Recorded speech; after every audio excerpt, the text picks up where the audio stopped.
Habari asubuhi, habari jioni. Je vous salue mes frères, mes sœurs, partout où vous êtes. Recevez mes salutations. C'est votre frère et je suis là pour mon message hebdomadaire. Je suis là pour m'entretenir encore une fois avec vous pour un instant, pour quelques minutes. Donc je vous invite mes frères, mes sœurs, de recevoir encore mes salutations. Si vous êtes pour la première fois connecté à ma plateforme, je vous demande humblement de cliquer sur la cloche et de s'abonner et partager, laisser le like et puis faire tout ce que vous pouvez faire pour que le message soit connu par vos amis, vos proches.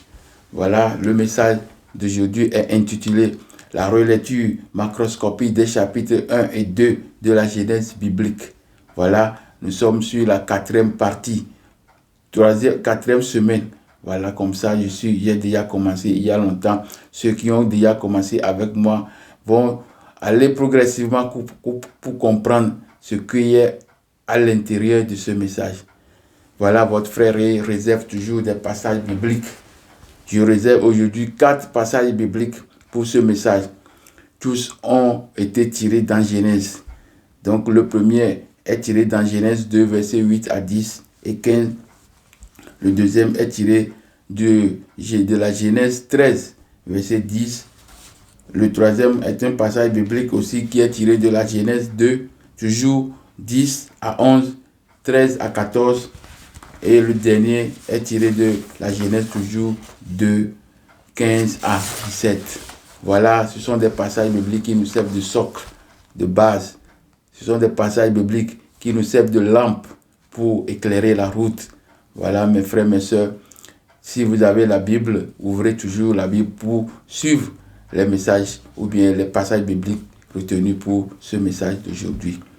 Donc, sans plus tarder, je vais commencer par lire le premier passage biblique, Genèse 2, verset 8 à 10 et le verset 15. Puis l'Éternel Dieu planta un jardin en Éden du côté de l'Orient et il y mit l'homme qu'il avait formé.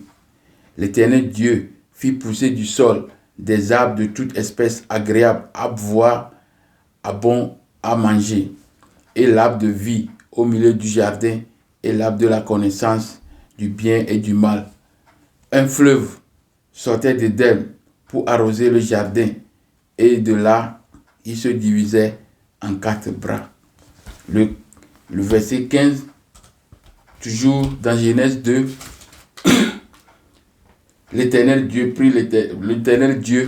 prit l'homme et le plaça dans le jardin d'Éden pour le cultiver et pour le garder. Voilà le premier passage biblique. Le deuxième passage biblique est tiré de Genèse 3, verset 10. Lot leva les yeux et vit toute la plaine du Jourdain qui était entièrement arrosée avant que l'Éternel eût détruit Sodome et Gomorrhe. C'était jusqu'à Tsoar, comme un jardin de l'Éternel, comme le pays d'Égypte.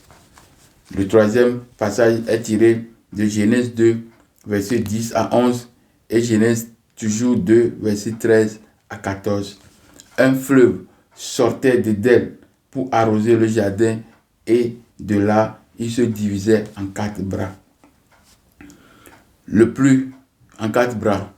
Le nom du premier est Pichon, c'est lui qui entoure le pays de Havila où se trouve l'or. Le nom du second fleuve est Gihon, c'est lui qui entoure le pays de Couche. Le troisième est Hiddekel, c'est celui qui coule à l'orient de la Syrie. Le quatrième fleuve est l'Euphrate, encore appelé Péra ou Féra. Le quatrième et dernier verset est tiré toujours de la Genèse 2, verset 15 à 17. L'Éternel Dieu prit l'homme et le plaça dans le jardin d'Éden pour le cultiver et pour le garder. L'Éternel Dieu donna cet ordre à l'homme: tu ne pourras manger de tous les arbres du jardin, mais tu ne mangeras pas de l'arbre de la connaissance du bien et du mal, car le jour où tu en mangeras, tu mourras. Voilà les 4 versets, les 4 plutôt passages bibliques retenus pour le message. Vous pouvez m'excuser. Donc, vous savez que toujours je reviens pour faire un petit commentaire sur le passage biblique avant d'entamer l'étude proprement dite. Voilà, le premier passage biblique est tiré de Genèse 2, versets 8 à 10 et 15. Puis l'Éternel Dieu planta un jardin en Éden du côté de l'Orient et il mit l'homme qu'il avait formé. Donc nous savons que on a l'Éden et puis on a le jardin. Donc c'est deux choses. Il y a d'abord l'Éden et puis il y a maintenant le jardin. Donc nous allons connaître ou bien chercher par la suite où se trouve l'Éden. Parce que quand on trouve l'Éden, on va trouver en même temps le jardin parce que le jardin est en Éden. Donc on a dit qu'on a placé ça à l'Orient. Donc nous allons savoir c'est quoi Orient exactement. Et nous savons aussi que l'homme qu'on a mis dans le jardin n'est pas l'homme avec la femme. Donc c'est l'homme seul, le mâle qu'on a mis dans le jardin. Donc tout ça là, on va expliquer ça dans la suite de cette étude. Donc l'Éternel Dieu fit pousser du sol des arbres de toute espèce agréables à voir et bons à manger, et l'arbre de la vie au milieu du jardin, et l'arbre aussi de la connaissance du bien et du mal. Un fleuve sortait d'Éden pour arroser le jardin, et là, il se divise en 4 bras. Donc, l'Éternel fit pousser maintenant, parce qu'il a créé le jardin, il a fait pousser les trucs, mais les arbres. D'abord, il a fait pousser tout ça là, et puis il a mis l'homme dans le jardin qu'il a créé au milieu de l'Éden. Donc, nous voyons aussi qu'il y a un fleuve qui sortait maintenant de l'Éden. C'est ce fleuve-là qui va arroser d'abord le jardin et après, au-delà, va maintenant se diviser en 4 bras. Donc, le deuxième verset biblique est tiré de Genèse 13, verset 10. Donc là, on parle de Lot. Lorsqu'il y avait eu querelle d'après la Bible, donc leur histoire là, c'est leur histoire. Donc d'après cette histoire, donc on sait que Abraham et Lot, le neveu, donc ils ont fait une discussion et puis chacun doit chercher sa terre là où il doit arriver, disons là où il doit habiter. Donc l'autre leva les yeux, il vit la plaine du Jourdain qui était entièrement arrosée avant que que peut-être l'Éternel Dieu détruit Sodome et Gomorrhe. Donc c'était jusqu'à Tchoa comme un jardin de l'Éternel, comme le pays d'Égypte. Donc c'est un point que Lot vient de soulever dans sa description de son lieu de domicile ou bien de sa région où il va habiter. Donc il dit que là où il a habité, il a choisi, elle ressemble à un jardin, et ce jardin, il le compare à l'Égypte. Donc c'est un signal. Donc le troisième passage biblique, c'est un passage, l'autre là c'était un verset. Donc le passage biblique, donc 2, versets 10 à 11 et 13 à 14. Un fleuve sortait pour arroser le jardin. Et au-delà, il se divisa en 4 bras. Donc le premier est Pichon, et c'est lui qui entoure le pays de Havila, où se trouve l'or. Donc nous savons que quand on parle de pays, c'est un terme récent, ce n'est pas un terme ancien. Donc le temps là, quand on fait la description, parce que la Bible a déjà commencé -7 avant Jésus-Christ, ou bien avant notre ère, et elle est pas la Bible, mais les récits. Oui, quand je parle de la Bible, c'est autre chose ça. Donc les récits ont commencé selon les recherches -7 avant notre ère, et c'est terminé, ou bien c'est concrétisé réellement au milieu du 4e siècle. Voilà, ou bien au milieu du 3e siècle, disons comme ça, 3e et 4e siècle. Donc, le fleuve s'est divisé en 4 bras. Le premier est appelé Pichon, le deuxième est appelé est appelé Gihon, le troisième est appelé Hiddekel, le quatrième Euphrate. Donc, le fleuve qui est sorti de l'Éden, il a arrosé. Donc, si je prends ma table ici, Éden, donc je prends mon micro ici comme le jardin. Donc, on peut dire que le jardin maintenant est situé à l'Orient. Donc, quand on prend, on est en face d'un globe terrestre aplati. Donc, l'Est, le Nord, on va comprendre. Donc, il est à l'Orient. Donc, ce mot Orient fera l'objet d'une explication en profondeur dans l'étude proprement dite.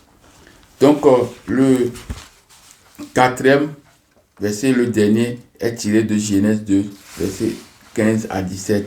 L'Éternel Dieu prit l'homme et le plaça. Donc, quand on dit l'homme, le est toujours au singulier. Donc, c'est un seul homme qui est placé dans l'Éden ou bien dans le jardin créé dans l'Éden. Et puis Dieu dit, je vais le cultiver et le garder. Donc, cultiver et garder. Nous allons comprendre par la suite ce qu'est le mot cultiver. Ce qu'est le mot plutôt cultiver, c'est quoi aussi le garder. Parce que cultiver et garder, c'est pratiquement le même mot, mais écrit différemment, mais ils ont un sens, ils ont une portée, une même portée. Donc, je continue. L'Éternel Dieu donna cet ordre à l'homme: tu ne pourras manger de tous les arbres du jardin, mais tu ne mangeras pas de l'arbre de la connaissance du bien et du mal, car le jour où tu en mangeras, tu mourras. Donc nous savons que Dieu, les récits bibliques, dans la Genèse 1, Dieu a créé, faisons l'homme à notre image et à notre ressemblance. Donc si Dieu, l'homme est à l'image de Dieu, à la ressemblance de Dieu, donc l'homme doit acquérir beaucoup de choses de Dieu, y compris la connaissance. Donc si on nous dit qu'on ne doit pas manger l'arbre de la connaissance, donc on va se poser la question sur de quelle connaissance s'agit-il. Donc voilà le petit brossage, commentaire que je viens de faire sur les ces passages bibliques que j'ai retenus pour ce message d'aujourd'hui. Mes frères, mes sœurs, je vous dis encore que si vous êtes pour la première fois connectés, donc je vous demanderai humblement de partager le message, de liker le message et de cliquer sur la cloche et puis abonnez-vous. Je vous en prie, abonnez-vous, c'est très important. Ceux qui sont connectés à vos comptes, lorsque vous êtes abonnés, eux aussi, ils auront la chance de trouver ou bien d'avoir cette vidéo sur leur écran. Donc, je vous en prie, mes frères, écoutez et faites observer ma demande. Merci beaucoup. Je rappelle une fois encore le dénommé ou l'intitulé d'aujourd'hui, la relecture macroscopie plutôt, permettez-moi, macroscopique des chapitres 1 et 2 de la Genèse biblique. Nous sommes à l'avant-dernière partie de ce message. C'est la quatrième partie aujourd'hui. C'est la quatrième partie qu'on est en train de faire aujourd'hui. Donc, mais j'ai réservé une autre partie, c'est-à-dire la dernière partie sera constituée d'un résumé général ou bien d'une conclusion générale qui va nous permettre de faire ressortir des grandes lignes nous permettant de reconsidérer notre position religieuse par rapport à la genèse du monde, c'est-à-dire le récit, ce récit qu'on nous a fait écouter, on a gravé dans nos esprits. Donc, la genèse du monde, de l'univers et toute l'humanité. Donc, ça va nous permettre de reconsidérer notre position religieuse par rapport à la genèse du monde, par rapport à l'univers qu'on nous a présenté, par rapport au récit de l'humanité. Aujourd'hui, nous parlerons de nous-mêmes en tant que les soi-disant descendants d'Adam et Ève, mythe ou réalité. Si nous considérons ces récits dans son ensemble en tenant compte des paramètres scientifiques et historiques. Nous allons nous poser des questions et ces questions doivent avoir une solution. Voilà, comme je vous ai déjà annoncé dans ma vidéo d'invitation d'hier, parce que je l'ai fait tardivement, vous m'excusez, hier, c'est toujours le temps, c'est difficile, mais on va trouver le temps pour faire les choses. C'est pas facile. Donc, comme je vous ai déjà annoncé dans ma vidéo d'invitation, nous parlerons de ces points déjà évoqués, les points que je vous ai déjà évoqués dans la vidéo. Donc, nous parlerons de ces points. Donc, il s'agit du premier point, de montrer que Adam et Ève sont célestes. Sont célestes, c'est-à-dire spirituels ou entités spirituelles. Et le deuxième point plutôt, on va positionner Éden et le jardin qu'il a en son sein, qu'il a en son sein.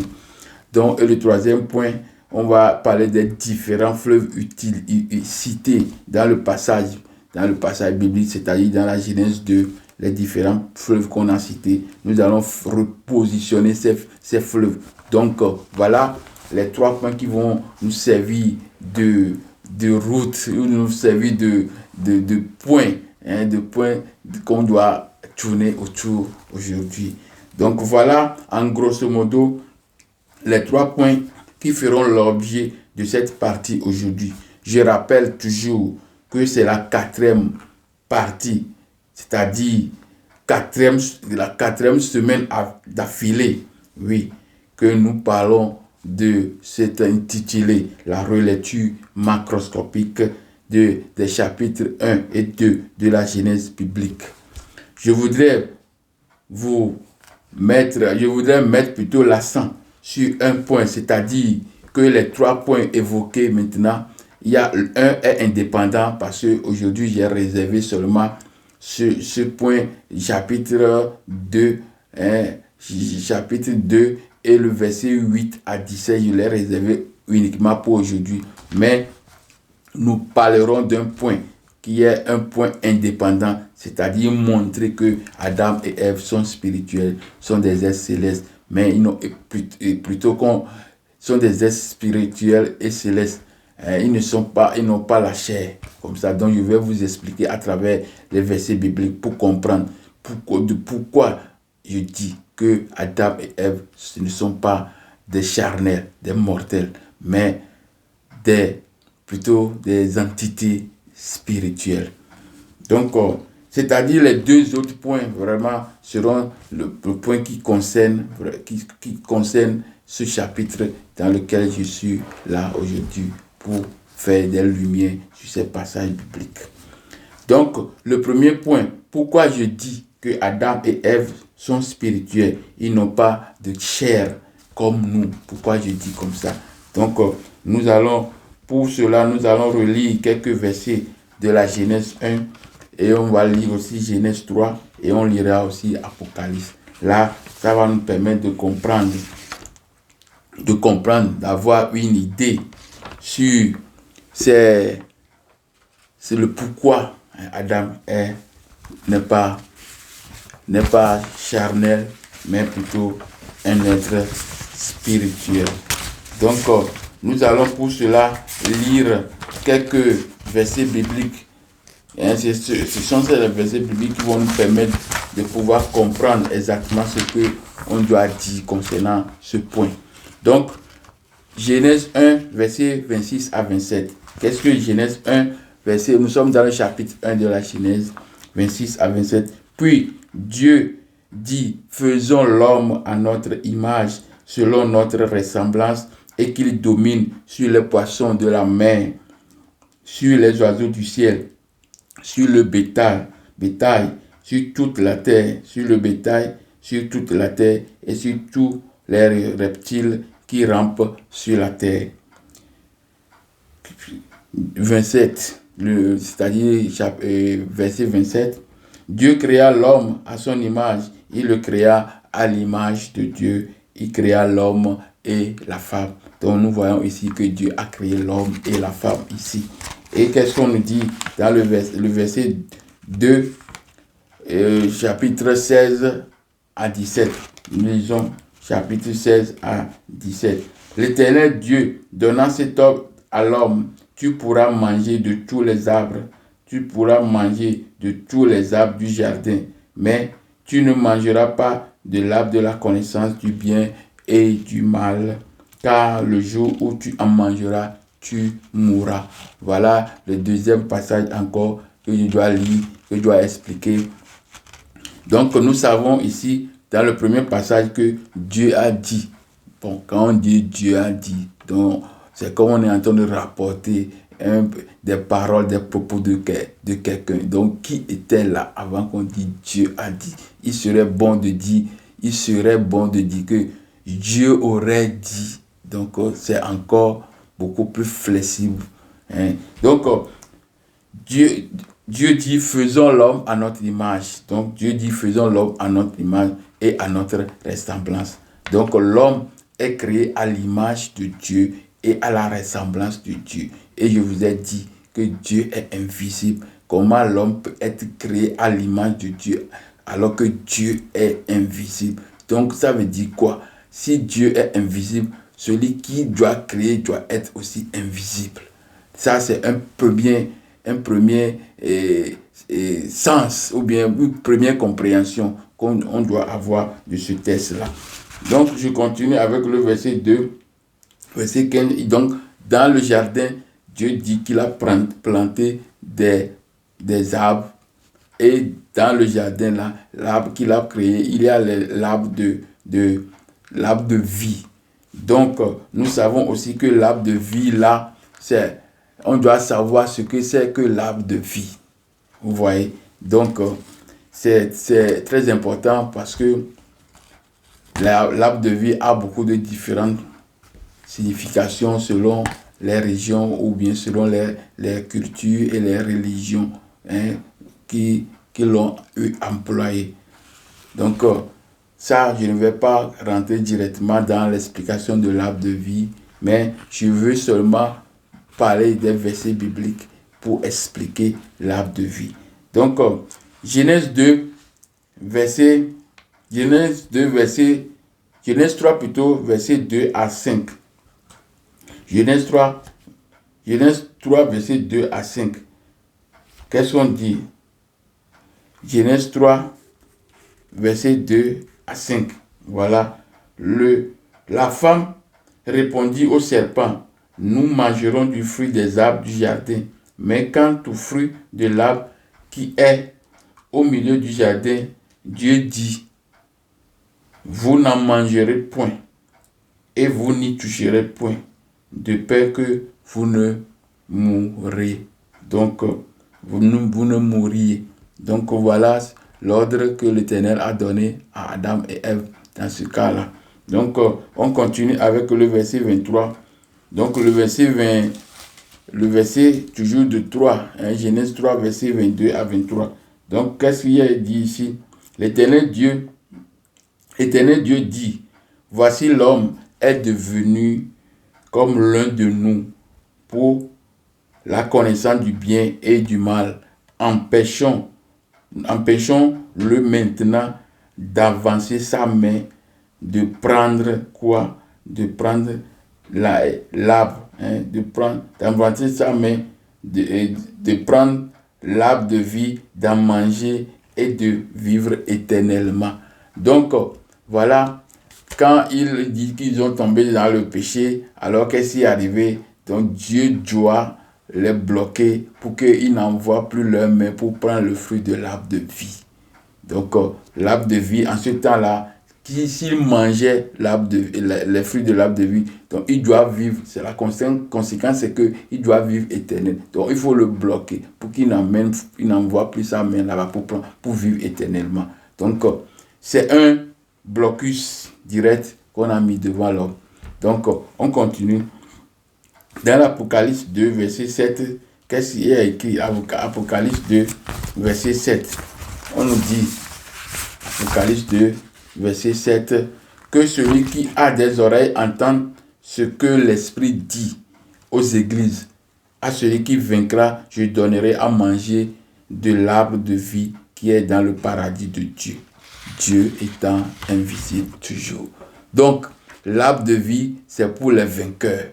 Donc, quand on les vainqueurs, c'est ceux qui ont traversé la vie ici et qui sont morts et qui sont devenus des vainqueurs parce qu'ils ont vaincu beaucoup de situations dans cette vie.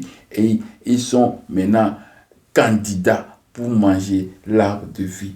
Donc, ça veut dire que c'est les gens qui doivent avoir accès à l'arbre de vie doivent être des gens qui ont traversé le monde-ci et qui sont maintenant dans l'autre monde, c'est-à-dire qui sont dans le monde spirituel. Donc, nous continuons. Donc, je vais encore lire le dernier verset de la Bible encore. Apocalypse 22, verset 1 à 2. Apocalypse 22, c'est-à-dire le dernier verset de la Bible là. Le dernier chapitre 22, oui, à partir de 21, à partir de 1 et 2. Donc, qu'est-ce qu'on lit? 1 et 2. Et il me montra un fleuve d'eau de vie limpide, comme du cristal, qui sortait du trône de Dieu et de l'agneau. Au milieu de la place de la ville et sur les deux bords du fleuve, il y avait un arbre de vie produisant 12 fois des fruits, rendant son fruit chaque mois et dont les feuillages les servaient à la guérison des nations.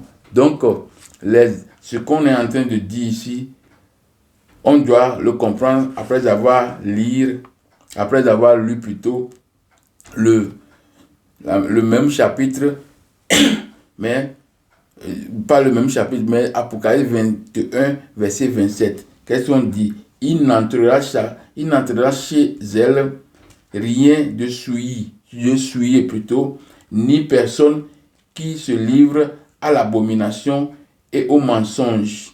Il n'entrera que ceux qui sont écrits dans le livre de vie de l'agneau. Donc, nous sommes nous sommes dans le sillage du passage de ce monde à un autre monde. Parce que quand ton nom est écrit dans le livre de l'agneau, alors tu es candidat ou bien tu as la faveur de pouvoir toucher le fruit de cet arbre. Donc, si après avoir lu ce passage biblique, nous pouvons dire que Adam et Ève, s'ils doivent avoir accès à cet arbre de vie, alors, d'après la description, l'arbre de vie, c'est cet arbre-là qui est là après la mort. Donc, quand tu vas rentrer, tu auras accès au royaume. Alors, tu as accès à l'arbre de vie là pour pouvoir vivre éternel. Donc, il y a une vie éternelle. Donc, cette vie éternelle, ce n'est pas dans la première vie que nous vivons, mais c'est dans la seconde vie. Donc, si Adam et Ève, déjà créés par Dieu, ont accès à cet arbre, donc ça montre que Adam et Ève n'étaient pas charnels, n'étaient pas mortels, mais elles sont des entités spirituelles. Donc, voilà le premier point que je viens de clôturer avec une explication magistrale. Donc, je continue avec notre sujet. Le sujet d'aujourd'hui est intitulé, ou bien le thème est toujours, c'est la suite de ce qu'on a commencé, la relecture macroscopique des chapitres 1 et 2 de la Genèse biblique. Voilà, nous sommes encore dans notre étude. On continue avec le deuxième point. Ce deuxième point, maintenant, c'est la lecture proprement dite de ces versets que j'ai réservés pour ce message. Donc, nous allons parler, comme j'ai dit dans ce point, que nous allons parler de quoi? Le jardin. On va situer le jardin d'Éden. D'abord, on doit situer l'Éden et après, on va situer aussi le jardin. Donc, le passage ici doit nous permettre de comprendre profondément ou bien d'aller en profondeur de ces Écritures. Donc, nous allons entamer la lecture proprement dite de Genèse 2 de notre étude aujourd'hui. Voilà. Genèse 2, verset 8. Puis l'Éternel Dieu planta un jardin en Éden du côté de l'Orient, et il mit l'homme qu'il avait formé. L'Éternel Dieu fit pousser du sol des arbres de toute espèce agréables à voir et bons à manger, et l'arbre de la connaissance du bien et du mal. Donc, nous allons connaître ce que c'est que l'Orient.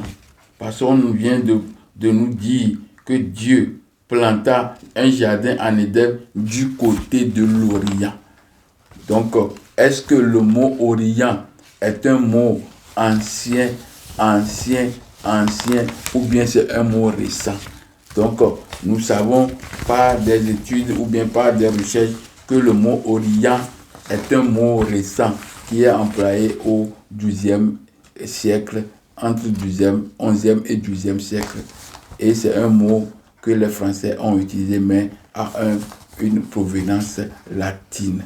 Donc, Orient, le mot Orient vient du latin oriens, qui signifie est, c'est-à-dire les 4 points cardinaux, le nord, le sud, l'est et est. Donc, quand je dis est, c'est ce point cardinal que je suis en train d'indexer.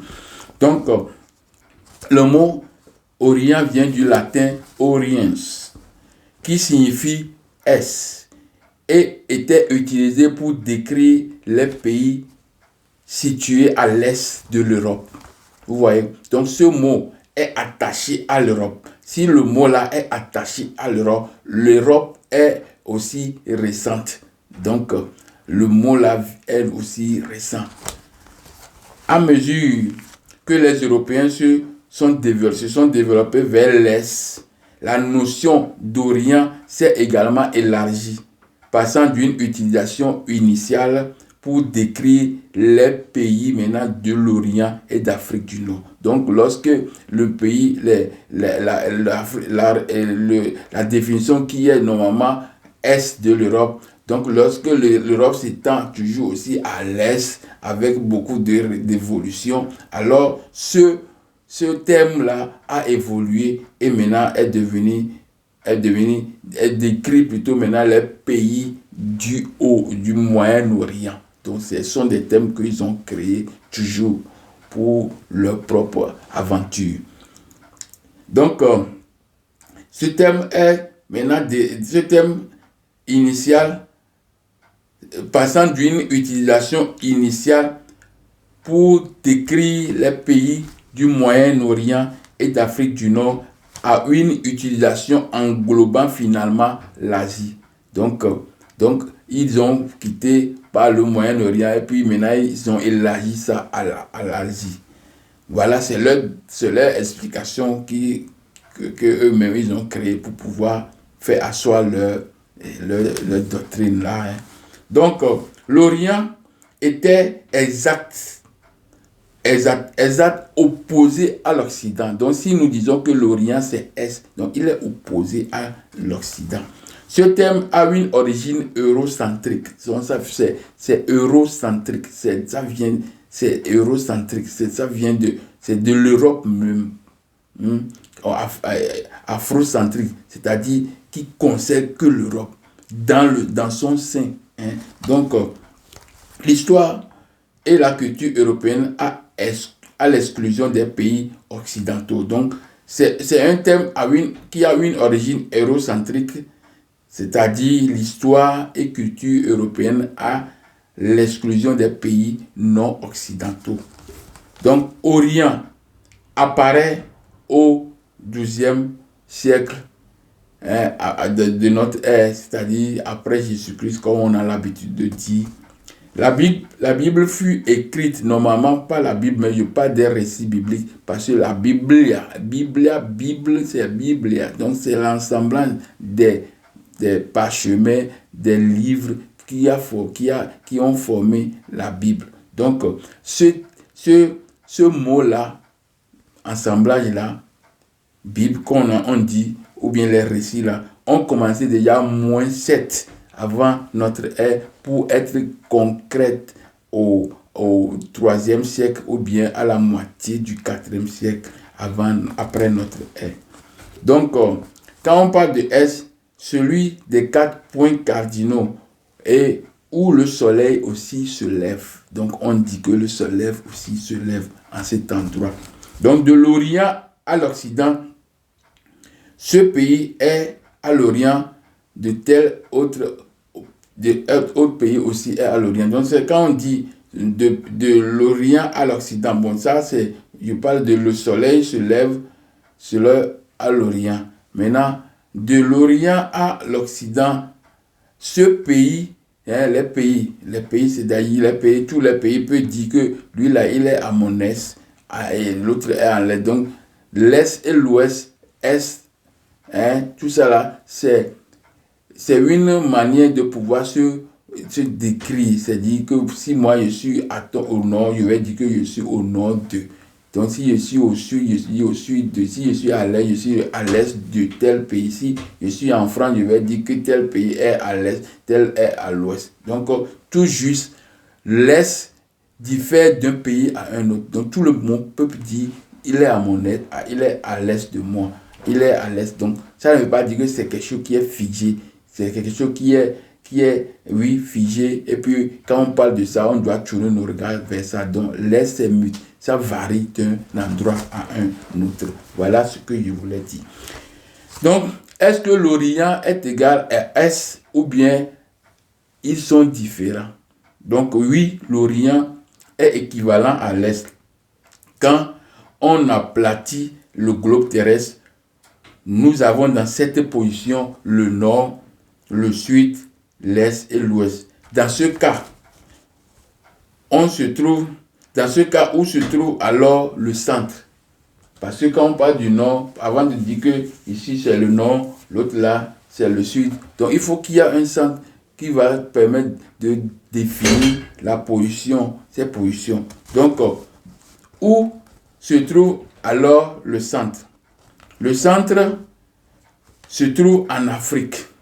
Ouais, quand on aplatit le globe terrestre, on voit que l'Afrique est au centre de tout ce qui est là. Donc le centre se trouve en Afrique, plus précisément au nord-est, c'est-à-dire au nord de l'Afrique et en est, hors est. Donc comment peut-on nommer les régions juste au nord de l'Afrique?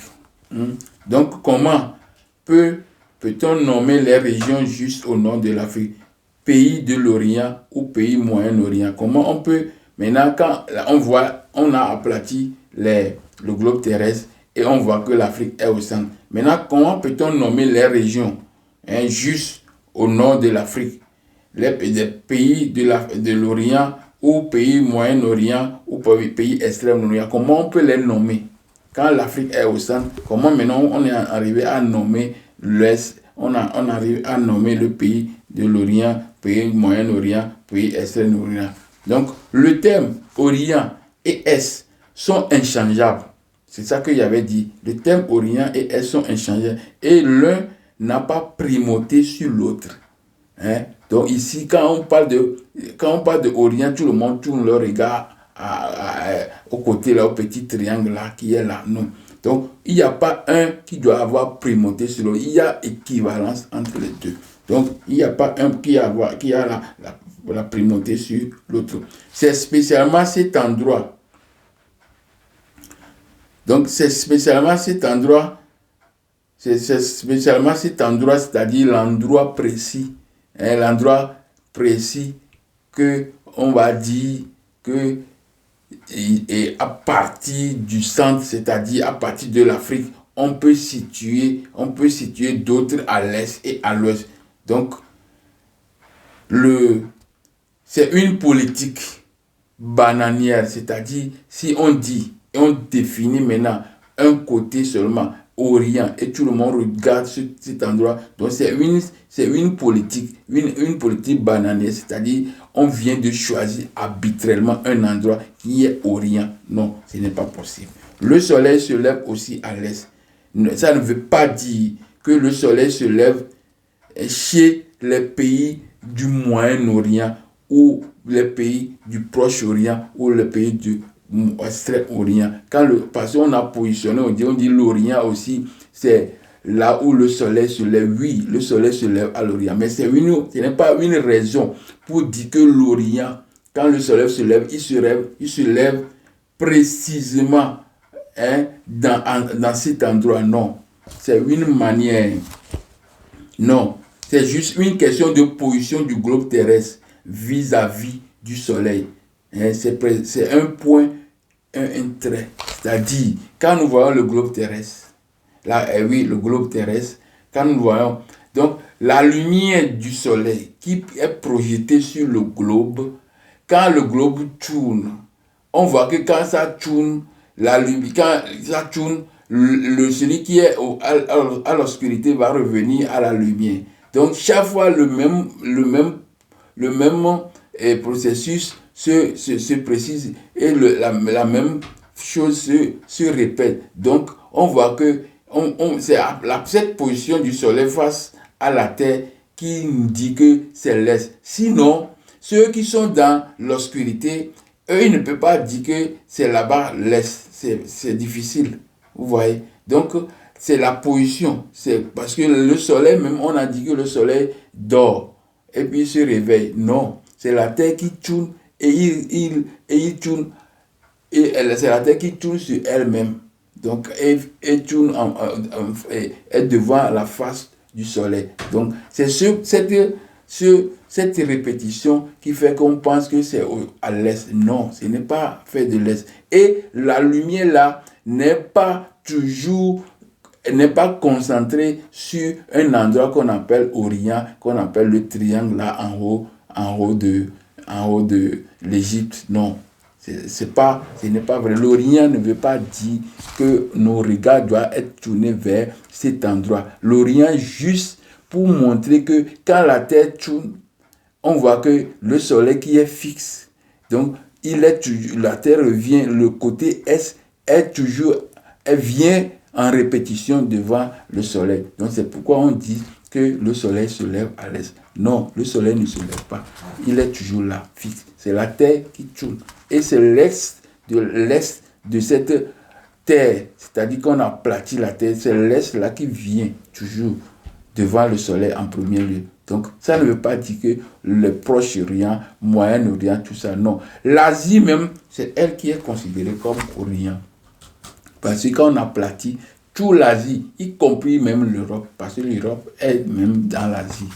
Voilà, donc l'Europe même était dans l'Asie et c'est l'Afrique qui est au centre. Et à partir de l'Afrique, on peut dire que l'Est est ici, l'Ouest est là, le Nord est là, le Sud est là. Voilà, c'est la position de l'Afrique qui a permis de réguler les 4 points cardinaux. Voilà, je suis un peu long, mais il fallait que je dise vraiment certaines choses concernant ce mot. Donc, je continue avec la lecture. Maintenant, je suis au verset 9. L'Éternel Dieu fit pousser du sol des arbres de toute espèce agréable. Donc, et il y a parmi ces arbres, il y a l'arbre de la connaissance et il y a l'arbre de l'arbre de vie. Donc, comme j'ai dit, on doit aussi connaître l'arbre de vie. Comment les autres peuples définissaient, quels sont leurs points de vue par rapport à l'arbre de vie. Le point de vue des Égyptiens. On doit connaître maintenant quel est les points de vue des régions, des royaumes face à cet arbre de vie. Comment ils le considéraient. Donc là, c'est ça que je parle de conception, ou bien concept plutôt, pas conception, mais concept de l'arbre de vie. L'expression l'arbre de vie n'est pas associé à un type d'arbre spécifique. C'est un symbole universel qui peut être associé à différents arbres selon les cultures et les traditions. On retrouve l'arbre de vie dans le bouddhisme, on retrouve l'arbre de vie dans la mythologie nordique, dans le christianisme, dans l'hindouisme, tout ça là, on retrouve l'arbre de vie. On retrouve l'arbre de vie dans d'autres traditions. C'est un symbole qui peut être représenté par des divers végétaux en fonction des cultures et des religions. Voilà, c'est la manière dont les gens voient ça, mais c'est maintenant qu'on va essayer de voir tous ces gens, comment ils voient. Selon les bouddhistes, ou bien le bouddhisme, le figuier des pagodes, pour eux, c'est le figuier des pagodes. L'arbre de vie, c'est le figuier des pagodes.